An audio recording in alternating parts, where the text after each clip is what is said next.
for example, if you knew nothing about science and you read, say, the Bible, the Old Testament, which in Genesis is an account of nature. That's what that is.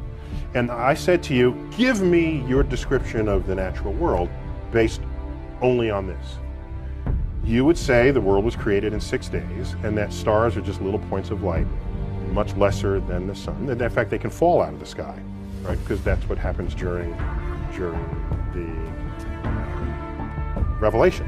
One of the signs that the second coming is that the stars will fall out of the sky and land on Earth. So to even write that means you don't know what those things are. You have no concept of what the actual universe is. So everybody who tried to make proclamations about the physical universe based on Bible passages got the wrong answer. So what happened was, when science discovers things and you want to stay religious, or you want to continue to believe that the Bible is unerring, what you would do is, you would say, well, let me go back to the Bible and reinterpret it. Then you'd say things like, oh, they didn't really mean that literally, they meant that figuratively. So this whole sort of reinterpretation of how figurative the poetic passages of the Bible are came after science showed that this is not how things unfolded. What is more likely? That the laws of nature have been suspended in your favor and in a way that you approve, or that you've made a mistake. And in each case you must, and especially if you didn't see it yourself and you're hearing it from someone who says that they did. And why should they take offense that I don't believe in their God or any other God? And I'd say to them, tell me the reasons why you don't believe in all the other gods, and that's the reason I don't believe in yours. Don't you sometimes feel sad about breaking all these myths apart? No, because I think it's some myths are deserve to be broken apart out of respect for the human intellect. That no, when you're writhing on the ground and froth is coming out of your mouth, you're having an epileptic seizure. You have not been invaded by the devil. We got this one figured out, okay? Religion has actually convinced people that there's an invisible man living in the sky who watches everything you do every minute of every day.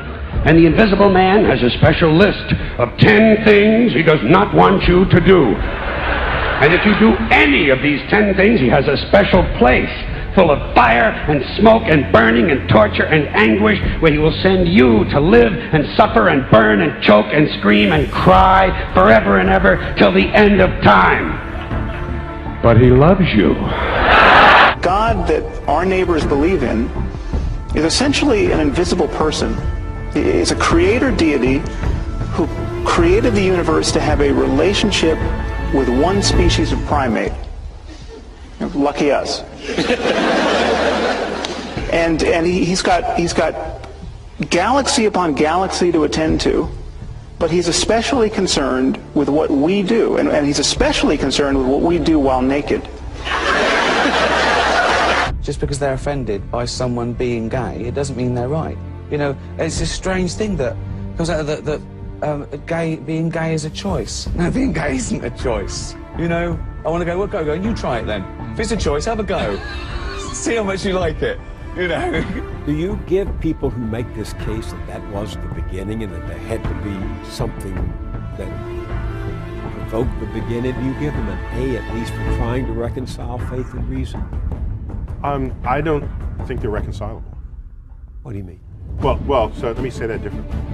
All efforts that have been invested by brilliant people of the past have failed at that exercise.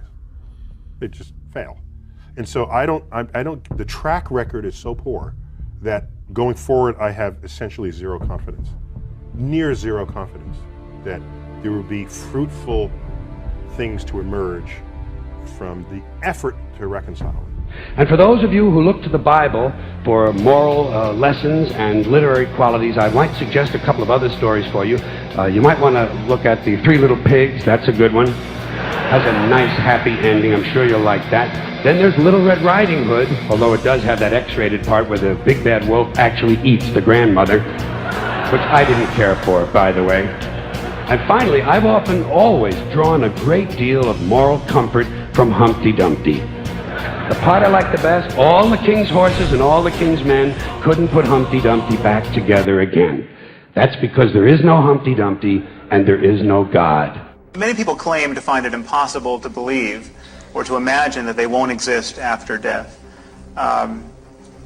Just try it for a second. I mean, you imagine that everyone in Paris right now is getting along fine without all of us. I mean, none of us are in Paris.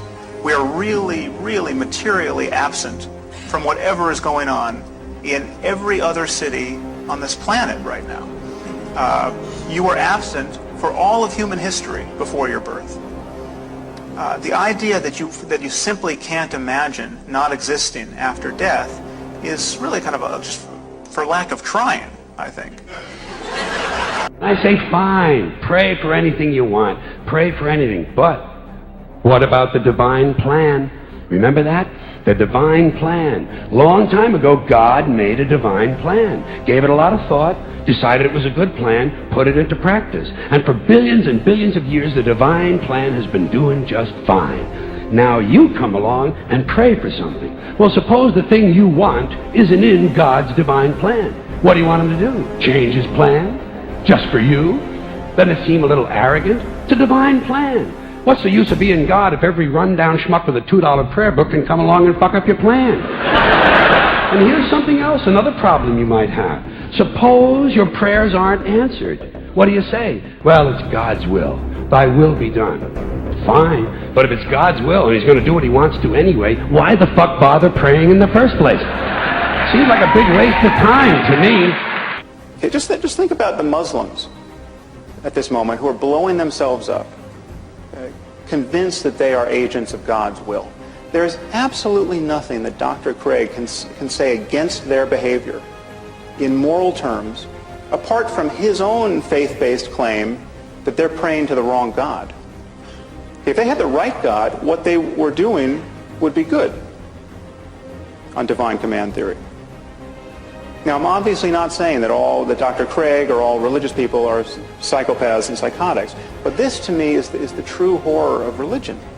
It allows perfectly decent and sane people to believe by the billions what only lunatics could believe on their own. Okay, if you wake up tomorrow morning thinking that saying a few Latin words over your pancakes is going to turn them into the body of Elvis Presley, okay, you have lost your mind. Okay. But if you think more or less the same thing about a cracker and the body of Jesus, you're just a Catholic. You must realize that some people are going to go to your show at the planetarium and they're going to say, aha, those scientists have discovered God.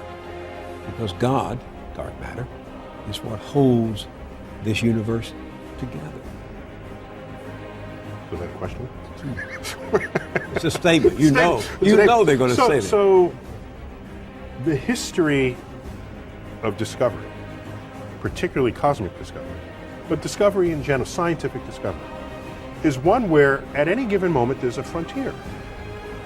And there tends to be an urge for people, especially religious people, to assert that across that boundary into the unknown lies the handiwork of God. This shows up a lot. Newton even said it. He had his laws of gravity and motion, and he was explaining the moon and the planet. He was there. He doesn't mention God for any of that. And then he gets to the limits of what his equations can calculate. So can't quite figure this out. Maybe God steps in and makes it right every now and then. That's where he invoked God. And Ptolemy, he bet on the wrong horse, but he was a brilliant guy. He formulated the geocentric universe with Earth in the middle. This is where we got epicycles and all this, the machinations of the heavens. There was still a mystery to him. He looked up and uttered the following words: when I trace at my pleasure the windings to and fro of the heavenly bodies. These are the planets going through retrograde and back.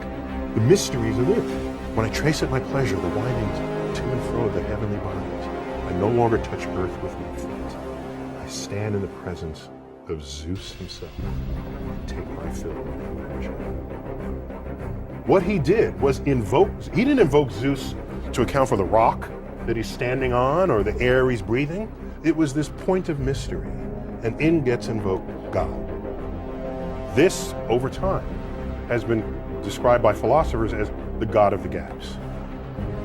If that's if that's where you're going to put your God in this world, then God is an ever-receding pocket of scientific ignorance. If that's how you're going to invoke God, if God is the mystery of the universe, these mysteries, we're tackling these mysteries one by one. If you're going to stay religious at the end of the conversation, God has to be more to you than just where science has yet to tread. So to the person who says maybe dark matter is God, if the only reason why you're saying it's because it's a mystery, then get ready to have that undone.